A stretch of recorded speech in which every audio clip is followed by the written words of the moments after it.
Hi all, എല്ലാവർക്കും നമസ്കാരം. I+ training സൊല്യൂഷൻസിൻ്റെ പുതിയ ഒരു വീഡിയോ ക്ലാസ്സിലേക്ക് എല്ലാവർക്കും സ്വാഗതം. അപ്പം നമ്മൾ ഇന്നത്തെ ഈ ഒരു വീഡിയോ ക്ലാസ്സിൽ ഡിസ്കസ് ചെയ്യാൻ പോകുന്നത് khadi and village industries. Khadi and village ഇൻഡസ്ട്രീസിൻ്റെ JCAയുടെ പ്രീവിയസ് ക്വസ്റ്റ്യൻ പേപ്പറാണ് കേട്ടോ. JCAയുടെ അപ്പം ക്വസ്റ്റ്യൻ പേപ്പർ കൂടെ ജസ്റ്റ് നോക്കി വെച്ചേക്കാം. 026/2020. അപ്പൊ അന്നത്തെ ഒരു ക്വസ്റ്റ്യൻസ് ഒക്കെ നമ്മൾ നോക്കുമ്പോഴേ നമുക്ക് തോന്നും എന്ത് സിമ്പിൾ ആയിരുന്നു അല്ലേ, വളരെ സിമ്പിൾ ആയിരുന്ന പരീക്ഷയായിരുന്നു. ഇന്നത്തെ നമ്മൾ വെച്ച് നോക്കുമ്പോൾ വളരെ സിമ്പിൾ ആയിരുന്നു. പക്ഷേ ഇപ്പൊ തന്നെ നമുക്കറിയാം PSCയുടെ പുതിയ യോഗ തീരുമാനങ്ങളൊക്കെ ആയി. KS കാർഡ് ബാങ്ക് അസിസ്റ്റന്റ്, അതുപോലെ ഖാദി ആൻഡ് വില്ലേജ് ഇൻഡസ്ട്രീസിലേക്കുള്ള JCA തുടങ്ങിയ തസ്തികകളിലേക്കൊക്കെ ഉടൻ തന്നെ PSC ഒഫീഷ്യലായിട്ട് നോട്ടിഫിക്കേഷൻ പുറപ്പെടുവിക്കുന്നതായിരിക്കും. നമുക്ക് എന്ത് ചെയ്യാം, നമുക്ക് ഇപ്പോൾ മുതൽ തന്നെ അങ്ങ് പഠിച്ചു തുടങ്ങാം. അല്ല നമ്മൾ ചെയ്യേണ്ടത്. അല്ല നമ്മളെ നോട്ടിഫിക്കേഷൻ വന്ന് പിന്നീട് എക്സാം കലണ്ടർ വന്ന് ഡേറ്റ് വന്ന് അവസാനം 1-2 മാസം കൊണ്ട് പൊതുവെ നമ്മൾ കാണുന്ന ഒരു ട്രെൻഡ് അങ്ങനെയാണ്. ഈ സഹകരണ മേഖലയിലൊക്കെ പൊതുവെ പിള്ളേർ സിമ്പിളാണ്, അല്ലെങ്കിൽ വളരെ എളുപ്പമാണല്ലോ. അപ്പൊ നമുക്ക് ഒരു മാസം പരീക്ഷയ്ക്ക് 1-2 മാസം മുമ്പ് പഠിച്ചു തുടങ്ങാൻ മതിയെന്നൊക്കെ ഒരു കാഴ്ചപ്പാടൊക്കെ ഉണ്ട്. അതൊക്കെ നമ്മൾ ആ കാഴ്ചപ്പാടൊക്കെ നമ്മൾ മാറ്റണം. നമ്മൾ ഇപ്പോൾ മുതൽ തന്നെ നോട്ടിഫിക്കേഷൻ ഉടനെ വരുമല്ലോ. അപ്പോൾ ഇപ്പോൾ മുതൽ തന്നെ വളരെ ചിട്ടയോടെ പഠിക്കുകയാണെങ്കിൽ വളരെ എളുപ്പത്തിൽ ക്രാക്ക് ചെയ്യാൻ പറ്റുന്ന എക്സാംസുകളാണ്. എസ്പെഷ്യലി ഇപ്പം നമ്മുടെ khadi and village industries, KS card ബാങ്കിൻ്റെയൊക്കെ അസിസ്റ്റന്റ് പരീക്ഷകൾ കേട്ടോ. അപ്പം നമ്മൾ ഇന്ന് നമുക്ക് കഴിഞ്ഞ മുൻവർഷ ക്വസ്റ്റ്യൻ നമുക്കൊന്ന് പരിചയപ്പെടാം. എങ്ങനെയുണ്ടെന്ന് നമുക്ക് നോക്കാം അല്ലേ, നോക്കാം. അപ്പം നോക്കിയേ, ഒന്നാമത്തെ ക്വസ്റ്റ്യൻ നോക്കിയേ. Question number 1. Dash is an economic order where various economic activities are. ഓർത്ത് വെച്ചേക്കുക, dash is an economic order where various economic activities are carried out by the private individuals for the sake of private profit. ഏതാണ് ഇതിൽ answer വരിക? ഏതാണ് മക്കളെ answer വരിക? വളരെ simple ആയിട്ട് മനസ്സിലാവും. എന്താണ്?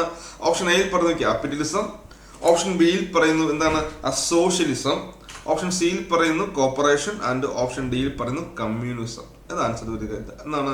Dash is an economic order വേറെ നോക്കിയേ, various economic activities are carried out by private individuals for the sake of private profit.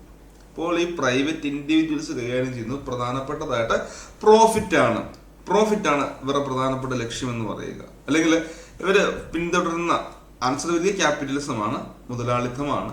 ഇവര് പിന്തുടരുന്ന പ്രധാനപ്പെട്ട ഒരു തത്വമുണ്ട്. എന്താണ്? സർവൈവൽ ഓഫ് ഫിറ്റസ്റ്റ് ആണ്. എന്താണ്? Survival of fittest. ഏറ്റവും നല്ലത് സർവൈവ് ചെയ്താൽ മതി എന്നൊക്കെ പറഞ്ഞാണ്. ഓക്കെ, അപ്പം നോക്കിയേ, ഇവിടെ ആൻസർ ക്യാപിറ്റലിസം ആണ്. നമുക്ക് ഫോംസ് ഓഫ് ഓർഗനൈസേഷൻ വരുന്ന ഒരു ഏരിയയാണ് ക്യാപിറ്റലിസം, കമ്മ്യൂണിസം, സോഷ്യലിസം, കോർപ്പറേഷൻ തുടങ്ങിയ ആ ഒരു മേഖലകൾ. അപ്പൊ അതെല്ലാം പഠിക്കണം. പിന്നെ വേരിയസ് ഫോംസ് ഓഫ് ബിസിനസ്, അതായത് ഇപ്പൊ സോൾ ട്രേഡറും അതുപോലെ തന്നെ അങ്ങനെ കുറെ കാര്യങ്ങൾ പഠിക്കാനുണ്ട്. ജോലി സ്റ്റോക്ക് കമ്പനി, പാർട്ണർഷിപ്പ്, അപ്പൊ ഇതിനെക്കുറിച്ചൊക്കെയുള്ള ഒരു വിശദമായിട്ടുള്ള ഒരു അറിവ് ഒരുപാട് കാണാതെ പഠിക്കുന്ന കാര്യമൊന്നുമില്ല. കാര്യങ്ങളൊക്കെ ഒന്ന് മനസ്സിലാക്കിയാൽ മതി. അപ്പൊ ഇവിടെ മുതലാളിത്തമല്ലേ വരിക അല്ലെ, എല്ലാവരും പണിയെടുപ്പിക്കുന്നു, പ്രൈവറ്റ് ഇൻഡിവിജ്വൽസിന്റെ കയ്യിലാണ് എല്ലാ കാര്യങ്ങളും. അതാണ് പ്രോഫിറ്റ് ആണ് പ്രധാനപ്പെട്ട ലക്ഷ്യം. അപ്പൊ അതിനുവേണ്ടി ചെയ്യുന്നത് ഏത് ഇതിൽ വരികയാണ്, അല്ലെങ്കിൽ എന്താ പറയുക, ഏത് എക്കണോമിക് ഓർഡർ ആണെന്ന് ചോദിച്ചാൽ അത് ക്യാപിറ്റലിസം ആണ് കേട്ടോ. അതേതാണ് മക്കളെ? അത് ക്യാപിറ്റലിസം ആണ്. അപ്പം രണ്ടാമത്തെ ക്വസ്റ്റ്യൻ നോക്കിയേ. Dash implies economic, political and social brotherhood among the cooperatives of the various countries of the world. Option എയിൽ പറയുന്നു കോപ്പറേറ്റീവ് കോമൺവെൽത്ത്, ഓപ്ഷൻ ബിയിൽ പറയുന്നു കൺസ്യൂമർ സോവറിറ്റി, ഓപ്ഷൻ സിയിൽ പറയുന്നു കമ്മ്യൂണിസം, ആൻഡ് ഓപ്ഷൻ ഡിയിൽ പറയുന്നു ICA അല്ലെ. Dash implies economic, political and social brotherhood among the cooperatives of the various countries of the world. നമ്മുടെ രാജ്യത്തെ വ്യത്യസ്ത പല കൺട്രീസും തമ്മിലുള്ള ഒരു കോപ്പറേറ്റീവ് ബ്രദർഹുഡ് അല്ലെ, economic, political and social brotherhood അല്ലെ, among the cooperatives of the various countries of the world. ഏതായിരിക്കും ഇതിന്റെ ആൻസർ വരിക? എല്ലാവർക്കും അറിയാം. അതാണ് ആൻസർ വരിക കോപ്പറേറ്റീവ് കോമൺവെൽത്ത് ആണ് അല്ലെ. കോപ്പറേറ്റീവ് കോമൺവെൽത്ത് ആണ്. അപ്പൊ ഈ കോപ്പറേറ്റീവ് കോമൺവെൽത്ത് എന്നുള്ള ഒരു ഐഡിയോളജി അല്ലെ എന്താണ്, അല്ലെങ്കിൽ ദ വേർഡ് കോപ്പറേറ്റീവ് കോമൺവെൽത്ത് ആദ്യമായിട്ട് ഉപയോഗിച്ചത് ആരാണ് ചോദിക്കാം. ആരാണ് മക്കളെ? ഓർത്ത് വെച്ചൊക്കെ ചാൾസ് ഗൈഡ് ആണല്ലേ. ചാൾസ് ഗൈഡ് അത് ജസ്റ്റ് നോക്കി വെക്കണേ. ചാൾസ് ഗൈഡ് എന്ന് ഓർത്ത് വെച്ച് വെക്കുക. എന്താണ് പറയുക? The word cooperative commonwealth firstly coined by, അല്ലെങ്കിൽ ഫസ്റ്റ്ലി പുട്ട് ഫോർവേഡ് ബൈ എന്ന് ചോദിച്ചാൽ അത് ചാൾസ് ഗൈഡ് ആണ്. ഫ്രഞ്ച് കോപ്പറേറ്റർ ആയിട്ടുള്ള ചാൾസ് ഗൈഡ് ആണെന്ന് ഓർത്ത് വെച്ചേക്കുക കേട്ടോ. ഫ്രഞ്ച് കോപ്പറേറ്റർ ആയിട്ടുള്ള ചാൾസ് ഗൈഡ് ആണ് എന്ന് ഓർത്ത് വെച്ചേക്കുക. ക്ലിയർ ആക്കുക, വളരെ പ്രധാനപ്പെട്ട കാര്യമാണ്. ഓക്കെ, ഇനി നമുക്ക് അടുത്തൊരു ക്വസ്റ്റിലേക്ക് പോകാം. ഇന്റർനാഷണൽ കോപ്പറേറ്റീവ് അലയൻസ് അല്ലെങ്കിൽ ICA എന്ന് പറയും അല്ലെ. International cooperative alliance or ICA founded in the year. ഇപ്പൊ ഏത് വർഷമാണ് ICA രൂപീകരിച്ചത് അല്ലെ? വേൾഡ് പാർലമെന്റ് ഓഫ് കോപ്പറേറ്റീവ്സ് എന്നൊക്കെ നമ്മൾ വിശേഷിപ്പിക്കുന്നതാണ് അല്ലെ. വേൾഡ് പാർലമെന്റ് ഓഫ് കോപ്പറേറ്റീവ്സ് എന്നൊക്കെ വിശേഷിപ്പിക്കുന്ന, അല്ലെങ്കിൽ ഇന്ന് ലോകത്ത് ഈ കോപ്പറേറ്റീവ് മൂവ്മെന്റ് സഹകരണ പ്രസ്ഥാനങ്ങളുമായി ബന്ധപ്പെട്ട കാര്യങ്ങളിലെ ഏറ്റവും ടോപ്പ് ലെവൽ, ലോകത്തിലെ ഇന്ന് വേൾഡിൽ തന്നെ ഏറ്റവും ടോപ്പായിട്ട് നിൽക്കുന്ന, അല്ലെങ്കിൽ സഹകരണവുമായി ബന്ധപ്പെട്ട് ഇന്ന് ലോകത്തിന്റെ മുൻപിൽ ഈ അതുമായി ബന്ധപ്പെട്ട തീരുമാനങ്ങൾ എടുക്കുക. ഇപ്പൊ എല്ലാ കാര്യങ്ങളും അപ്പൊ എന്താ പറയാ, അവസാന വാക്ക് എന്നൊക്കെ പറയാം. ഇന്ന് ലോകത്ത് സഹകരണവുമായി ബന്ധപ്പെട്ട എല്ലാ കാര്യങ്ങളും നോക്കുന്നവരാണ് ICA ആണ്, ഇന്റർനാഷണൽ കോഓപ്പറേറ്റീവ് അലയൻസ് ആണ് അല്ലെ. ക്വസ്റ്റ്യൻ ഇതാണ്, ICA രൂപീകരിച്ച അല്ലെ ഫൗണ്ട് ചെയ്ത വർഷം ഏതാണെന്ന് നമുക്കൊന്ന് പരിശോധിക്കാം. ഓപ്ഷൻ എയിൽ പറയുന്നു 1888, ഓപ്ഷൻ ബിയിൽ പറയുന്നു 1890, ഓപ്ഷൻ സിയിൽ പറയുന്നു 1895 ആൻഡ് ഓപ്ഷൻ ഡിയിൽ പറയുന്നു 1893. ഏതാണ് മക്കളെ ആൻസർ വരിക? ഏതാ ആൻസർ വരിക? ഇപ്പൊ എല്ലാവരുടെ മനസ്സിലതിന്റെ ഉത്തരം വന്നു കാണും അല്ലെ. 1895 ആണ് അല്ലെ. 1895 ഇന്റർനാഷണൽ കോപ്പറേറ്റീവ് അലയൻസ് ഫോം ചെയ്യുന്നത് എന്ന് ഓർത്ത് വെച്ചേക്കുക. ഇന്റർനാഷണൽ കോപ്പറേറ്റീവ് അലയൻസ് ഫോം ചെയ്യുന്നതാണ് 1895. ഡേറ്റും കൂടെ നമുക്കൊന്ന് പഠിച്ചാലോ. ഡേറ്റും കൂടെ 19/8/1895 കേട്ടോ. അതിന്റെ ഡേറ്റ് ഓർത്ത് വെച്ചേക്കുക. 19/8/1895 ICA ഫോം ചെയ്യുന്നത്. ICA ഫോം ചെയ്യുന്ന സമയത്ത് അല്ലെ, ICA ഫോം ചെയ്യുന്ന സമയത്ത് അതിന്റെ ഹെഡ് ക്വാർട്ടർ എവിടെയായിരുന്നു? 1895 അതിന്റെ ഹെഡ് ക്വാർട്ടർ എവിടെയാണെന്ന് ചോദിച്ചു കഴിഞ്ഞാൽ ഓർത്ത് വെച്ചേക്കുക, ലണ്ടനിലായിരുന്നു. എവിടെയാണ്? ലണ്ടനിലായിരുന്നു അല്ലെ. ലണ്ടൻ എവിടെയാണ്? ഇംഗ്ലണ്ടിലാണ്. ലണ്ടനിലായിരുന്നു ഓർത്ത് വെച്ചേക്കുക. 1895 1895 മുതൽ 1982 വരെ ലണ്ടനിലായിരുന്നു. 1895 മുതൽ 1982 വരെ എവിടെയായിരുന്നു? ലണ്ടനിലായിരുന്നു. എന്നാൽ 1982 അതിന്റെ ഹെഡ് ക്വാർട്ടർ ചേഞ്ച് ചെയ്തു. എങ്ങോട്ടാണെന്ന് അറിയാവോ? ഓർത്ത് വെച്ചുക, ജനീവ. എവിടെയാണ് മക്കളെ? ജനീവയിലേക്ക് എന്ത് ചെയ്യുകയാണ്? ഷിഫ്റ്റ് ചെയ്തു. ജനീവ എവിടെയാണ്? സ്വിറ്റ്സർലാൻഡിലാണ് അല്ലെ. ജനീവ എവിടെയാണ്? സ്വിറ്റ്സർലാൻഡിലാണെന്ന് ഓർത്ത് വെച്ചു. 1982 ഷിഫ്റ്റ് ചെയ്യുന്നത്. എങ്ങോട്ട്? Geneva in Switzerland. വീണ്ടും അവിടെ 1892 മുതൽ 2013 വരെ ജനീവയിലായിരുന്നു. എന്നാൽ ഇപ്പോൾ 2013 വീണ്ടും ഷിഫ്റ്റ് ചെയ്തു. 2013 നിലവിൽ ഇപ്പൊ എവിടെയാണ്? 2013 ഷിഫ്റ്റ് ചെയ്തു. ഇപ്പോൾ അവിടെ തന്നെയാണ്. എവിടെയാണ് മക്കളെ? ബ്രസൽസ് ആണ്. എവിടെയാണ്? ബ്രസൽസ് എന്ന് ഓർത്ത് വെച്ച്. ബ്രസൽസ് എവിടെയാണ്? ബെൽജിയം കേട്ടോ. ബ്രസൽസ് ബെൽജിയം എന്ന് ഓർത്ത്, ബ്രസൽസിലാണെന്ന് ഓർത്ത് വെച്ചേക്കുക. ക്ലിയർ അല്ലേ? ഇതുമായി ബന്ധപ്പെട്ട് ഒരുപാട് കാര്യങ്ങൾ പഠിക്കാനുണ്ട്. ICA എന്ന് പറഞ്ഞാൽ ഒരു വലിയ ടോപ്പിക് തന്നെയാണ്. വളരെ വിശദമായിട്ട് തന്നെ നമുക്ക് പഠിക്കണം. വേൾഡ് ഫെഡറേഷൻ ഓഫ് കോപ്പറേറ്റീവ് എന്നൊക്കെ വിശേഷിപ്പിക്കാറുണ്ട് അല്ലെ. World wide federation of cooperatives വിശേഷിപ്പിക്കാറുണ്ട്. ഇത് എന്താണെന്ന് ചോദിച്ചാൽ ഇതൊരു ഇൻഡിപെൻഡന്റ് നോൺ ഗവൺമെന്റൽ ഓർഗനൈസേഷനാണ് അല്ലെ. ഇൻഡിപെൻഡന്റ്, ഒന്നിനും ഡിപ്പെൻഡ് ചെയ്യുന്നില്ല. ഇൻഡിപെൻഡന്റ് നോൺ ഗവൺമെന്റൽ കേട്ടോ. ഓക്കെ, ഓർത്ത് വെച്ചേക്കുക. ഇൻഡിപെൻഡന്റ് നോൺ ഗവൺമെന്റൽ ഓർഗനൈസേഷൻ ആണെന്ന് ഓർത്ത് വെച്ചേക്കുക. Organisation that unites, represents and serves cooperatives worldwide എന്ന് ഓർത്ത് വെച്ചേക്കുക. ഓക്കെ, അപ്പൊ first ICA executive member from India ചോദിച്ചിട്ടുണ്ടോ? First ICA executive member from India Ramdas Pantulu ആണ് കേട്ടോ. രാംദാസ് പന്തലു എന്ന് ഓർത്ത് വെച്ചേക്കുക. രാംദാസ് പന്തലു എന്ന് ഓർത്ത് വെച്ചേക്കുക. പിന്നെയുണ്ട് വളരെ പ്രധാനപ്പെട്ട മറ്റൊരു പോയിന്റ് നമുക്ക് പഠിക്കാനുണ്ട്. നമ്മുടെ ULCCS ഉണ്ടല്ലോ, അല്ലെങ്കിൽ ഊരാളുങ്കൽ ലേബർ കോപ്പറേറ്റീവ് സൊസൈറ്റി എന്നാണ്. Uralungal labour cooperative society. Okay, പറയുന്നുണ്ട് Uralungal labour cooperative society is the first primary society in India got membership in ICA. ഇപ്പൊ ICAയിൽ മെമ്പർഷിപ്പ് കിട്ടുന്ന ഇന്ത്യയിൽ നിന്ന് തന്നെയുള്ള ആദ്യത്തെ പ്രൈമറി സൊസൈറ്റി ഏതെന്ന് ചോദിച്ചാൽ അത് നമ്മുടെ ഊരാളുങ്കൽ ലേബർ കോപ്പറേറ്റീവ് സൊസൈറ്റി ആണെന്ന് ഓർത്ത് വെച്ചേക്കുക കേട്ടോ. ഊരാളുങ്കൽ ലേബർ കോപ്പറേറ്റീവ് സൊസൈറ്റി ആണ് എന്ന് ഓർത്ത് വെച്ചേക്കുക. ഇനിയുണ്ട് അതിന്റെ ഫംഗ്ഷൻസുകളും ഗവേണിംഗ് ബോഡിയും ജനറൽ അസംബ്ലി, സുപ്രീം കോടതി, അങ്ങനെ കുറെ കാര്യങ്ങൾ നമുക്ക് പഠിക്കാനുണ്ട്. അപ്പോൾ അതിൻ്റെയൊക്കെ വിശദമായിട്ടുള്ള ക്ലാസ്സസ് നമ്മുടെ ആപ്പിൽ അവൈലബിൾ ആണ്. ഓക്കെ, നമുക്ക് അടുത്ത ക്വസ്റ്റ്യൻ പരിശോധിക്കാം.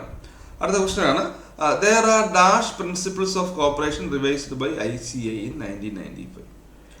അപ്പം എന്ത് ചെയ്യുകയാണ്, എത്ര പ്രിൻസിപ്പിൾസ് ആണ് നോക്കിയാൽ, there are dash principles of cooperation revised by ICA in 1995. Option എയിൽ പറയുന്നു 9 എണ്ണം, ഓപ്ഷൻ ബിയിൽ പറയുന്നു 4 എണ്ണം, ഓപ്ഷൻ സിയിൽ പറയുന്നു 7 എണ്ണം, ഓപ്ഷൻ ഡിയിൽ പറയുന്നു 8 എണ്ണം. ഇപ്പം നിലവിൽ അവസാനമായിട്ട് റിവൈസ് ചെയ്ത് 1995ലാണ്, 1995ലാണ് അവസാനമായിട്ട് ഈ പ്രിൻസിപ്പിൾസ് റിവൈസ് ചെയ്യുക. അവസാനമായിട്ട് റിവൈസ് ചെയ്യുമ്പോൾ എത്ര എണ്ണമാണ് ഇപ്പോൾ നിലവിൽ എത്ര എണ്ണം ഉണ്ടെന്നാണ് ചോദ്യം. ഓപ്ഷൻ എ പറയുന്നു 9, ഓപ്ഷൻ ബിയിൽ പറയുന്നു 4, ഓപ്ഷൻ സിയിൽ പറയുന്നു 7, ഓപ്ഷൻ ഡിയിൽ പറയുന്നു 8. എത്രയാണ് നമുക്ക് ആൻസർ വരിക? എല്ലാവർക്കും അറിയാലോ, 7 പ്രിൻസിപ്പിൾസ് ആണ്. നമുക്ക് നിലവിൽ 7 പ്രിൻസിപ്പിൾസ് ആണ് പഠിക്കാനുള്ളത്, അല്ലെങ്കിൽ നിലവിൽ ഇപ്പോൾ 7 പ്രിൻസിപ്പിൾസ് ആണുള്ളത് എന്ന് ഓർത്ത് വെച്ചേക്കുക.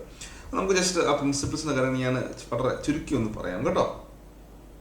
ഇപ്പൊ പ്രിൻസിപ്പിൾസുമായി ബന്ധപ്പെട്ട് നമ്മൾ ആദ്യം തന്നെ പഠിക്കണം, 4 സ്റ്റേജസിലൂടെയാണ് കോപ്പറേറ്റീവ് പ്രിൻസിപ്പിൾസ് കടന്നു വന്നിട്ടുള്ളത്. അതായത് ഇന്ന് കാണുന്ന ആ ഒരു നിലയിലേക്ക് വരുമ്പോൾ 4 സ്റ്റേജസ് ഉണ്ട് എന്ന് ഓർത്ത് വെച്ച് കേട്ടോ. 4 സ്റ്റേജ്. അവിടെ അതിന് ബേസ് ആയിട്ടൊരു കാര്യം പഠിക്കണം. എന്താണ് principle? The term principle is derived from the Latin word dash എന്നപ്പോഴും ചോദിക്കാറുണ്ട്. ആ പോയിന്റ് ഞാൻ ജസ്റ്റ് പറയാം. ദ ടൈം പ്രിൻസിപ്പിൾ കേട്ടോ, കോപ്പറേറ്റീവ് പ്രിൻസിപ്പിൾ എന്നല്ല, പ്രിൻസിപ്പിൾ എന്ന് പറയുന്ന പദം ഡിറൈവ് ചെയ്തത് ലാറ്റിൻ വേർഡ് ആയിട്ടുള്ള ആ പ്രിൻസിപ്പിയത്തിൽ നിന്നാണ് കേട്ടോ. പ്രിൻസിപ്പിയത്തിൽ നിന്നാണെന്ന് ഓർത്ത് വെച്ചേക്കുക. അതിന്റെ മീനിങ് എന്താണ്? ആ ബേസിസ് എന്നാണ്. ബേസിസ് ഓർത്ത് വെച്ചേക്കുക. The term principle is derived from the Latin word principium which means basis എന്ന് ഓർത്ത് വെച്ചേക്കുക. അപ്പൊ നമ്മൾ പറയുന്നത് fundamental rules that determines the character of cooperative organisation എന്നൊക്കെ നമുക്ക് ഇതിനെ വിശേഷിപ്പിക്കാം. അപ്പൊ ഞാനിപ്പോൾ അതിലേക്കൊന്നും പോകുന്നില്ല. ജസ്റ്റ് നിങ്ങൾ ഓർത്ത് വെക്കേണ്ട കാര്യം 4 സ്റ്റേജസിലൂടെയാണ് കേട്ടോ. 4 സ്റ്റേജസിലൂടെയാണ് നമ്മൾ ഇന്ന് കാണുന്ന ഈ കോപ്പറേറ്റീവ് പ്രിൻസിപ്പിൾസ് ഫൈനലായിട്ട് വന്നിട്ടുള്ളത്. 4 സ്റ്റേജസ്, 4 കടമ്പകൾ എന്നൊക്കെ പറയാം. അപ്പൊ ഫസ്റ്റ് സ്റ്റേജ് എന്ന് പറയുന്നത്, ഒന്നാമത്തെ സ്റ്റേജ് എന്ന് പറയുന്നത് റോക്ക്ഡെയിൽ പയനിയേഴ്സ് പ്രിൻസിപ്പിൾസ് ആണ്. ഒന്നാമത്തെ എന്താണ്? റെപ്സ് കൊണ്ടുവന്നാണ് അല്ലെ, റോക്ക്ഡെയിൽ പയനിയേഴ്സ് പ്രിൻസിപ്പിൾ ആണ് ഫസ്റ്റ് സ്റ്റേജ് എന്ന് ഓർത്ത് വെച്ചേക്ക്. രണ്ടാമത്തെ സ്റ്റേജ് എന്ന് പറഞ്ഞാൽ എന്താണ്? First reformulated principles by ICA. First reformulated principles by ICA എന്ന് ഓർത്ത് വെച്ചേക്ക്. ഓക്കെ. തേർഡ് സ്റ്റേജ് എന്ന് പറയാം സെക്കൻഡ് റീഫോർമുലേറ്റഡ് പ്രിൻസിപ്പിൾ എന്ന് പറയും. തേർഡ് സ്റ്റേജ് എന്താണ്? Second reformulated principles. നാലാമത്തെയാണ് റിവൈസ്ഡ് പ്രിൻസിപ്പിൾസ് കേട്ടോ. റിവൈസ്ഡ് പ്രിൻസിപ്പിൾസ് അല്ലെങ്കിൽ റീഡിഫൈൻഡ് പ്രിൻസിപ്പിൾസ് എന്നൊക്കെ പറയാം. നമ്മൾ ചരിത്രം പഠിക്കുമ്പോൾ, കോപ്പറേറ്റീവ് മൂവ്മെന്റ് ഹിസ്റ്ററി പഠിക്കുമ്പോൾ, ലോകത്തിലെ ആദ്യത്തെ സക്സസ്ഫുൾ ആയ സംഘമാണ് റെപ്സ് എന്ന് വിശേഷിപ്പിക്കാറുണ്ട് അല്ലെ. ലോകത്തിലെ ആദ്യത്തെ സക്സസ്ഫുൾ സംഘമാണ് അല്ലെ, സൊസൈറ്റിയാണ് അല്ലെ. 21/12/1844 ഫോം ചെയ്തിട്ടുള്ള റെപ്സ് ആണ് ലോകത്തിലെ ആദ്യത്തെ സക്സസ് ആയത്, വിജയിച്ച സൊസൈറ്റി എന്ന് പറയുക. അപ്പൊ എന്തുകൊണ്ടാണ് ഇവർ സക്സസ് ആയത് എന്നൊരു ചോദ്യം ഉണ്ടാകും അല്ലെ. എന്തുകൊണ്ടാണ് ഇവർ സക്സസ് ആയതെന്ന് ചോദിച്ചാൽ, ഇവര് കുറച്ച് പ്രിൻസിപ്പിൾസുകൾ അവർ ഇൻട്രൊഡ്യൂസ് ചെയ്യുകയും അതിനുശേഷം അത് അവർ പിന്തുടരുകയും ചെയ്തു അല്ലെ. ഇൻട്രൊഡ്യൂസ് ചെയ്യുകയും അത് ഫോളോ ചെയ്യുകയും ചെയ്തു. പ്രിൻസിപ്പിൾസ് ഇൻട്രൊഡ്യൂസ് ചെയ്ത് അത് ഫോളോ ചെയ്യുകയും ചെയ്തു. അതുകൊണ്ടാണ് ആ പ്രിൻസിപ്പിൾസ് ഇവർ ഫോളോ ചെയ്തത് കൊണ്ടാണ് ഇവർ സക്സസ് ആയെന്നാണ് വിശേഷിപ്പിക്കുക. 21/12/1844 രൂപീകരിച്ച റെപ്സ് ആണ് ഇന്ത്യക്ക് ആദ്യമായിട്ട് കോപ്പറേറ്റീവ് പ്രിൻസിപ്പിൾസ് ഇൻട്രൊഡ്യൂസ് ചെയ്യുക. ഇപ്പൊ ഈ റെപ്സുമായി ബന്ധപ്പെട്ട് ഇവർ 1844 ഫോം ചെയ്തെങ്കിലും ഇവർ ഈ പ്രിൻസിപ്പിൾസ് ഇൻട്രൊഡ്യൂസ് ചെയ്യുന്നത് 1860-ലാണ്. ഓക്കെ. 1860 അവരുടെ ജനറൽ ബോഡി അല്ലെങ്കിൽ എന്താണ് അവരുടെ പൊതുയോഗം അല്ലെ, അവരുടെ പൊതുയോഗത്തിനാണ് ജനറൽ ബോഡി പൊതുയോഗത്തിലാണ് ഇവർ ആദ്യമായിട്ട് ഇവരുടെ ഈ റെപ്സ് എന്ത് ചെയ്യുക, അവരുടെ പ്രിൻസിപ്പിൾസ് ഇൻട്രൊഡ്യൂസ് ചെയ്തത് എന്ന് ഓർത്ത് വെച്ചേക്കുക. വളരെ പ്രധാനപ്പെട്ടതാണ് കേട്ടോ. അപ്പൊ 1860 ഇവര് പ്രിൻസിപ്പിൾസ് ഇൻട്രൊഡ്യൂസ് ചെയ്തത്. അപ്പൊ ഇവര് ഇൻട്രൊഡ്യൂസ് ചെയ്ത പ്രിൻസിപ്പിൾസ് നിങ്ങൾക്ക് അറിയാവോ? ഓർക്കുന്നുണ്ടോ? 7 പ്രിൻസിപ്പിൾസ് ആണ്. ചില പുസ്തകങ്ങൾ 8 പറയുന്നത്. ജസ്റ്റ് നമ്മളിപ്പോ 7 അങ്ങ് പഠിച്ചു പോകും. ഓക്കെ. ഇവർ ഇൻട്രൊഡ്യൂസ് ചെയ്ത പ്രിൻസിപ്പിൾസ് ആണ്. ഒന്നാമത്തെയാണ് ഓപ്പൺ മെമ്പർഷിപ്പ്. ഓക്കെ. ഒന്നാമത്തെ പ്രിൻസിപ്പിൾ ആണ് മക്കളെ, ഓർത്ത് വെച്ചേക്കുക. റെപ്സ ഇൻട്രൊഡ്യൂസ് ചെയ്ത ഒന്നാമത്തെ പ്രിൻസിപ്പിൾ ആണ് ഓപ്പൺ മെമ്പർഷിപ്പ്. രണ്ടാമത്തെയാണ് ഡെമോക്രാറ്റിക് കൺട്രോൾ. ഓർത്ത് വെച്ചേക്ക്, ഒന്നാമത്തെ ഓപ്പൺ മെമ്പർഷിപ്പ്, രണ്ടാമത്തെ പറയുന്നുണ്ട് ആ ഡെമോക്രാറ്റിക് കൺട്രോൾ, മൂന്നാമത് പറയുന്നുണ്ട് എന്താണ് ആ പേയ്മെന്റ് ഓഫ് പാട്രോണേജ് ഡിവിഡൻഡ് കേട്ടോ. പാട്രോണേജ് ഡിവിഡൻഡ് എന്ന് ഓർത്ത് വെച്ചേക്ക്. ഓർക്കുക, ഒന്നാമത്തെയാണ് ഓപ്പൺ മെമ്പർഷിപ്പ്, രണ്ടാമത്തെയാണ് ഡെമോക്രാറ്റിക് കൺട്രോൾ, മൂന്നാമത്തെ പാട്രോണേജ് ഡിവിഡൻഡ്, നാലാമത്തെ പറയുന്നുണ്ട് ആ ലിമിറ്റഡ് ഇൻട്രസ്റ്റ് ഓൺ ക്യാപിറ്റൽ അല്ലെ, ലിമിറ്റഡ് ഇൻട്രസ്റ്റ് ഓൺ ക്യാപിറ്റൽ. അഞ്ചാമതായിട്ട് പറയുന്നുണ്ട് ആ ക്യാഷ് ട്രേഡിങ്, കടമൊന്നുമില്ല, ക്യാഷ് ട്രേഡിംഗ് എന്ന് പറയുന്നുണ്ട്. ആറാമത്തെ പ്രിൻസിപ്പിൾ ആണ് പൊളിറ്റിക്കൽ ആൻഡ് റിലീജിയസ് ന്യൂട്രാലിറ്റി അല്ലെ, പൊളിറ്റിക്കൽ ആൻഡ് റിലീജിയസ് ന്യൂട്രാലിറ്റി. ഏഴാമത്തെയാണ് പ്രൊമോഷൻ ഓഫ് എഡ്യൂക്കേഷൻ.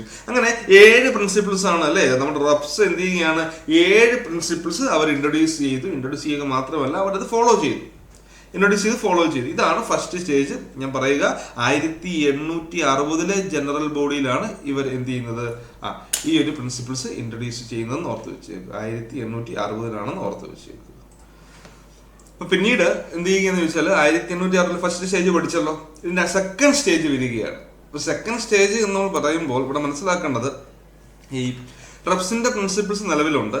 അപ്പൊ 1895 നമ്മുടെ ICA ഫോം ചെയ്യുന്നു. അപ്പം ഒരു പരിധി വരെ ഈ കോപ്പറേറ്റീവ് മൂവ്മെന്റ് സഹകരണ പ്രസ്ഥാനങ്ങൾ എല്ലാ രാജ്യങ്ങളിലേക്കും എന്ത് ചെയ്യുകയാണ്, എല്ലാ രാജ്യങ്ങളിലേക്കും ഇത് പടർന്ന് പന്തലിച്ചു എന്ന് തന്നെ പറയാം. അപ്പൊ അങ്ങനെ ഇരിക്കെ ചോദ്യങ്ങൾ ഉയരാൻ തുടങ്ങി. അതായത് നിലവിലുള്ള റെപ്സിന്റെ പ്രിൻസിപ്പിൾസിനെ കൊണ്ട് തന്നെ എല്ലാ ടൈപ്പ് എന്താ പറയാ സഹകരണ പ്രസ്ഥാനങ്ങൾക്കും ഇത് ഓക്കെ ആണോ? അതായത് ഇപ്പൊ ഇവര് സ്റ്റോർ മൂവ്മെന്റ് അല്ല, കൺസ്യൂമർ ആയിട്ട് വരികയാണ്. ബാക്കി വരുന്ന മാർക്കറ്റിംഗ് പല ഡിഫറെന്റ് ടൈപ്സ് ഓഫ് കോപ്പറേറ്റീവ് മൂവ്മെന്റുകൾ വരികയാണ്. അപ്പൊ ഇതിനെല്ലാത്തിനും കൂടെ ഈ റെപ്സിന്റെ പ്രിൻസിപ്പിൾസ് എന്താണ് ഓക്കെ ആകുവാണോ, അല്ലെങ്കിൽ അത് മതിയോ എന്നൊരു ചോദ്യങ്ങളൊക്കെ ഉന്നയിക്കാൻ തുടങ്ങും. അപ്പൊ അങ്ങനെ ഇരിക്കെ 1930 ഞാൻ പറഞ്ഞത് മനസ്സിലാക്കാൻ 1930 ഈ ഫ്രഞ്ച് ഫെഡറേഷൻ അല്ലെ, ഫ്രഞ്ച് ഫെഡറേഷൻ ഉണ്ട്. ഫ്രഞ്ച് ഫെഡറേഷനാണ് പ്രധാനപ്പെട്ടതായിട്ട് ഇങ്ങനെ ചോദ്യങ്ങൾ ഉന്നയിക്കുക എന്നാണ് പറയുന്നത് അല്ലെ. അവരുടെ ആവശ്യപ്രകാരമാണ് 1934 IC എന്ത് ചെയ്യുകയാണ്, ഒരു സബ് കമ്മിറ്റിയെ അപ്പോയിന്റ് ചെയ്യുന്നു.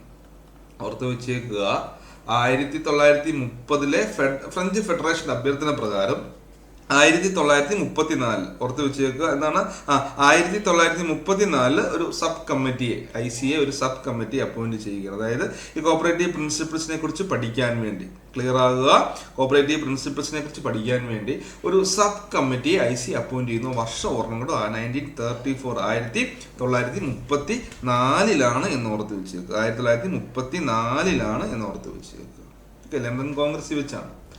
ലണ്ടൻ കോൺഗ്രസ് വെച്ചാണ് 1934 എന്ന് ഓർത്ത് വെച്ചേക്കുക. അപ്പം ആ കമ്മിറ്റി റിപ്പോർട്ട് പഠിച്ച് എന്ത് ചെയ്യുകയാണ്, സമർപ്പിക്കുന്നുണ്ട്. അതിന്റെ വലിയ കാര്യമായിട്ടൊന്നുമില്ല, അവർ ഈ റെപ്സിന്റെ പ്രിൻസിപ്പിൾസിനെ തന്നെയാണ്, അതുമായി ബന്ധപ്പെട്ട കാര്യങ്ങളാണ് പഠിക്കുന്നത്. എന്നിട്ട് അവരെന്ത് ചെയ്യുകയാണ്, അവർ പറയുകയാണ് വലിയ വ്യത്യാസങ്ങളൊന്നും വരുത്തണ്ട. 1937 റിപ്പോർട്ട് സമർപ്പിച്ച് പാരീസ് കോൺഗ്രസിൽ വെച്ച് എന്ത് ചെയ്യുകയാണ്, അതിന്റെ ഫസ്റ്റ് റീഫോർമുലർ പ്രിൻസിപ്പിൾസ് ഒക്കെ നമ്മൾ ഇൻട്രൊഡ്യൂസ് ചെയ്യുന്നുണ്ട്. അപ്പൊ അന്ന് സംഭവിച്ച കാര്യം എന്താ വെച്ചാൽ, നിലവിലുണ്ടായിരുന്ന റെപ്സിന്റെ പ്രിൻസിപ്പിൾസിൽ അവർ മാറ്റങ്ങളൊന്നും കൊണ്ടുവന്നില്ല. അവരാകെ നിലവിലുള്ള റെപ്സിന്റെ പ്രിൻസിപ്പിൾസിനെ 2ആയിട്ട് തരംതിരിച്ചു. ഓക്കെ, നിലവിലുണ്ടായിരുന്ന 7 പ്രിൻസിപ്പിൾസ് ഉണ്ടല്ലോ, അതിനെ ഇവർ 2ആയിട്ട് തരംതിരിച്ചു. അതായത് എസെൻഷ്യൽ, ഇങ്ങനെ തരംതിരിച്ചത് എസെൻഷ്യൽ എന്നും പിന്നെന്താണ് നോൺ എസെൻഷ്യൽ എന്നും, എസെൻഷ്യൽ പ്രിൻസിപ്പിൾസ് എന്നും നോൺ എസെൻഷ്യൽ പ്രിൻസിപ്പിൾസ് എന്നും 2ആയിട്ട് തരംതിരിച്ചു. എസെൻഷ്യലിനെ നമുക്ക് എന്തും കൂടെ പറയാം, ഒബ്ലിഗേറ്ററി പ്രിൻസിപ്പിൾ എന്നും പറയാം. എസെൻഷ്യലിനെ നമുക്ക് ഒബ്ലിഗേറ്ററി പ്രിൻസിപ്പിൾ എന്ന് പറയാം. നോൺ എസെൻഷ്യലിനെ നമുക്ക് എന്തെന്ന് വിശേഷിപ്പിക്കാം, സെക്കൻഡറി എന്നോ അല്ലെങ്കിൽ ഓപ്ഷണൽ പ്രിൻസിപ്പിൾസ് എന്നോ പറയാം. ഓക്കെ, അപ്പൊ ഓർക്കുക, എസെൻഷ്യല് നോൺ എസെൻഷ്യല്. ആദ്യത്തെ എന്താണ് നമുക്ക് ഓപ്പൺ മെമ്പർഷിപ്പ്, അതോടൊപ്പം തന്നെ എന്താണ് democratic control, limited interest on share capital, patronage dividend, ഇതിനെ എസെൻഷ്യൽ എന്നും, അതോടൊപ്പം തന്നെ cash trading, political and religious neutrality, promotion of education, ഇതിനെ എന്ത് ചെയ്യുകയാണ്, നോൺ എസെൻഷ്യൽ എന്നും തരംതിരിച്ചു. അങ്ങനെ എന്ത് ചെയ്യുകയാണ്, അതാണ് second stage, first reformulated principles. Second stage ആണ്. ആദ്യം റെപ്സ് ആയിരുന്നു, ഇത് second stage, first reformulated principles ആണ്. പിന്നീട് വീണ്ടും അവിടെ ചോദ്യങ്ങൾ ഉയരുകയാണ്. വർഷങ്ങൾ കഴിയുന്നു. കാലോചിതമായ മാറ്റങ്ങൾ എല്ലായിടത്തും അനിവാര്യമാണ് അല്ലെ, കാലോചിതമായ മാറ്റങ്ങൾ എല്ലായിടത്തും അനിവാര്യമാണ്. അപ്പൊ വീണ്ടും ഒരു തേർഡ് സ്റ്റേജ് അല്ലെങ്കിൽ സെക്കൻഡ് റീഫോർമുലേറ്റഡ് പ്രിൻസിപ്പിൾസ്. ഇത് ഫസ്റ്റ് റീഫോർമുലേറ്റഡ് പ്രിൻസിപ്പിൾ ആണ് നിലവിൽ വന്നത്. അതിനുശേഷം തേർഡ് സ്റ്റേജ്, മൂന്നാമത്തെ സ്റ്റേജ് അല്ലെങ്കിൽ എന്ന് പറയാം സെക്കൻഡ് റീഫോർമുലേറ്റഡ് പ്രിൻസിപ്പിൾസ്. അതിന് 1964 അപ്പോയിന്റ് ചെയ്യുക കേട്ടോ. ഓക്കെ, 1964 എന്താണ് ഒക്ടോബറിലാണ് ഒരു സബ് കമ്മിറ്റി. ആ സബ് കമ്മിറ്റിയുടെ ചെയർമാൻ എന്ന് പറഞ്ഞാൽ DG കാർവേ ആയിരുന്നു. ഇന്ത്യൻ ആയിരുന്ന DG കാർവേ ആയിരുന്നു. 5 രാജ്യങ്ങളിൽ നിന്നുള്ള പ്രതിനിധികളെയാണ് എന്ത് ചെയ്യുക, അന്ന് ഒരു കമ്മീഷനായിട്ട് അപ്പോയിന്റ് ചെയ്യുന്നത്.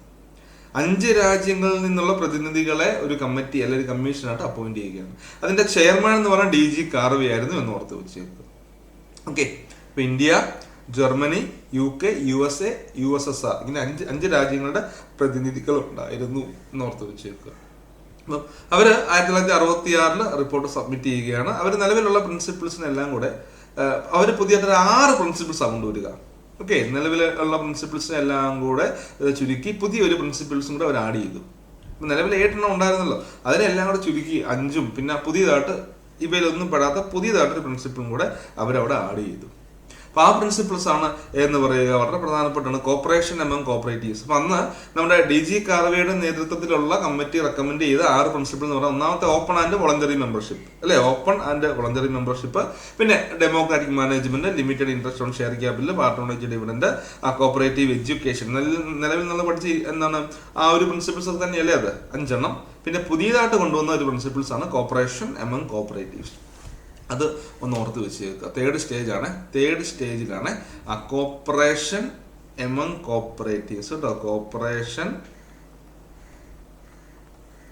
Among cooperatives. ഇപ്പൊ DG കാർവേ ഈ പ്രിൻസിപ്പിൾസിന് നമ്മൾ ഈ പ്രിൻസിപ്പിളിനെ പല രീതിയിൽ വിശേഷിപ്പിക്കാറുണ്ട് അല്ലേ. കോപ്പറേഷൻ എമംഗ് കോപ്പറേറ്റീവ്സ് നമുക്ക് പ്രിൻസിപ്പിൾ ഓഫ് ഗ്രോത്ത് എന്നോ മ്യൂച്വൽ ഹെൽപ്പ് പ്രിൻസിപ്പിൾ എന്നോ അല്ലെങ്കിൽ പ്രിൻസിപ്പിൾ ഓഫ് മ്യൂച്വാലിറ്റി എന്നോ കാർവേ പ്രിൻസിപ്പിൾ എന്നോ ഒക്കെ നമുക്ക് എന്താണ് പറയാം. വളരെ പ്രധാനപ്പെട്ടതാണ്. ഇതാണ് തേർഡ് സ്റ്റേജ്. ഇനി ഫോർത്ത് സ്റ്റേജ് ആണ് നമ്മൾ ഇപ്പോൾ നിലവിൽ കാണുന്ന റിവൈസ് അല്ലെങ്കിൽ റീഡിഫൈൻഡ് പ്രിൻസിപ്പിൾ എന്നൊക്കെ പറയുന്നത് കേട്ടോ. അപ്പോൾ ICA വീണ്ടും എന്ത് ചെയ്യുകയാണ്, 1995 ലേറ്റസ്റ്റ് ആയിട്ട് വരിക. അപ്പം അന്നത്തെ പറയുന്നുണ്ട് ICA ജനറൽ അസംബ്ലി ടോക്കിയോ 1992 1992 എന്താണ് ഒരു കമ്മിറ്റിയെ അപ്പോയിന്റ് ചെയ്യുന്നു. കമ്മിറ്റിയുടെ ചെയർമാൻ എന്ന് വെച്ചാൽ ആരാണ്, ഇവാൻ മക്ഫേഴ്സൺ ആണ്, മക്ഫേഴ്സൺ എന്ന് ഓർത്ത് വെച്ചേക്കും. അപ്പം അദ്ദേഹം നമ്മൾ പറയുന്നുണ്ട് the committee submitted the report in 1994 92 committee appoint ചെയ്തു, 94 കമ്മിറ്റി റിപ്പോർട്ട് സമർപ്പിക്കുന്നു. അവസാനം അതിനെ നമ്മൾ അക്സെപ്റ്റ് ചെയ്ത് 1995 ഓർത്ത് വെച്ചേക്കട്ടോ. 1995 അപ്പോൾ ആ നിലവിലുള്ള 7 പ്രിൻസിപ്പിൾസിനെ കുറിച്ചാണ് ഇപ്പം നമ്മുടെ ചോദ്യം വന്നേക്കുന്നത്. There are dash principles of cooperation revised by ICA in 1995. വേണമെങ്കിൽ ഞാൻ ജസ്റ്റ് ആ ഒരു 7 പ്രിൻസിപ്പിൾസ് ഒന്ന് പറഞ്ഞെഴുതാം കേട്ടോ. 7 പ്രിൻസിപ്പിൾസ് പറഞ്ഞെഴുതാം. ഒന്നാമത്തെ പ്രിൻസിപ്പിളാണ് ഓർത്ത് വെച്ചേക്ക, വോളണ്ടറി ആൻഡ് ഓപ്പൺ മെമ്പർഷിപ്പ് കേട്ടോ. Voluntary and open membership. രണ്ടാമത്തെ പറയുന്നുണ്ട് ഡെമോക്രാറ്റിക് മെമ്പർ കൺട്രോൾ.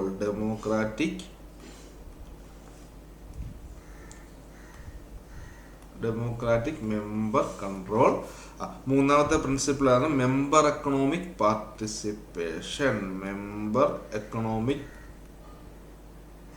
പാർട്ടിസിപ്പേഷൻ. നാലാമത്തെ പ്രിൻസിപ്പിളാണ് ഓട്ടോണമി ആൻഡ് ഇൻഡിപെൻഡൻസ് അല്ലെ, ഓട്ടോണമി ആൻഡ് ഇൻഡിപെൻഡൻസ്. അഞ്ചാമത്തെയാണ് എഡ്യൂക്കേഷൻ ട്രെയിനിങ് ആൻഡ് ഇൻഫർമേഷൻ. ആറാമത്തെ കോപ്പറേഷൻ എമംഗ് കോപ്പറേറ്റീവ്സ്. ഏഴാമത്തെ കൺസേൺ ഫോർ കമ്മ്യൂണിറ്റി. പിന്നെ ഷോർട്ടായിട്ട് നമ്മൾ VDMAECC എന്ന് ഓർത്താൽ വെച്ചാൽ VDMAECC എന്ന് ഓർത്ത് വെച്ചാൽ മതി. ക്ലിയർ അല്ലേ? ഓക്കെ അല്ലേ? ഓക്കെ ആണല്ലേ? ഓക്കെ. അടുത്ത ക്വസ്റ്റ്യൻ ആണ് നമ്മൾ പഠിച്ച ക്വസ്റ്റ്യൻ ആണ് Karve commission submitted it's report. Karve commission എന്തായിരുന്നു 1966 അല്ലെ, 64 അപ്പോയിന്റ് ചെയ്യുന്നു അല്ലെ, 1964 അപ്പോയിന്റ് ചെയ്യുന്നു, 1966 റിപ്പോർട്ട് സബ്മിറ്റ് ചെയ്യുന്നു. അടുത്ത question dash is not a principles of cooperation. താഴെ പറയുന്ന പ്രിൻസിപ്പിൾ ഓഫ് കോപ്പറേഷൻ അല്ലാത്ത ഏതാണ്? Open and voluntary membership principle ആണ്, ഓട്ടോണമി ആൻഡ് ഇൻഡിപെൻഡൻസ് പ്രിൻസിപ്പിൾ ആണ്, കൺസേൺ ഫോർ കമ്മ്യൂണിറ്റി പ്രിൻസിപ്പിൾ ആണ്, കോപ്പറേറ്റീവ് കോമൺവെൽത്ത് എന്തെല്ലാം ഒരു പ്രിൻസിപ്പിൾ അല്ല, ഒരു ഐഡിയോളജിയാണ്. പ്രിൻസിപ്പിൾ അല്ല. ഓക്കെ. അടുത്ത ക്വസ്റ്റ്യൻ ആണ് Rochdale equitable pioneer society in England was founded in the year. അപ്പോൾ റെപ്സ് ഇംഗ്ലണ്ടിൽ രൂപീകരിച്ച വർഷം ഓപ്ഷൻ എയിൽ പറയുന്നു 1856. ഓപ്ഷൻ ബിയിൽ പറയുന്നു 1833, ഓപ്ഷൻ സിയിൽ പറയുന്നു 1854 ആൻഡ് ഓപ്ഷൻ ഡിയിൽ പറയുന്നു 1844. ഏത് ആൻസർ വരിക? 1844 ആണ് അല്ലേ? ഡേറ്റ് 21/12/1844. 21 തിരിച്ചിട്ടാൽ 12 അല്ലെ? 21 തിരിച്ചിട്ടാൽ 12. അപ്പൊ 21/12/1844 റെപ്സ് ഫോം ചെയ്യുന്നത് എന്നോർത്ത് വെച്ചേക്കുക.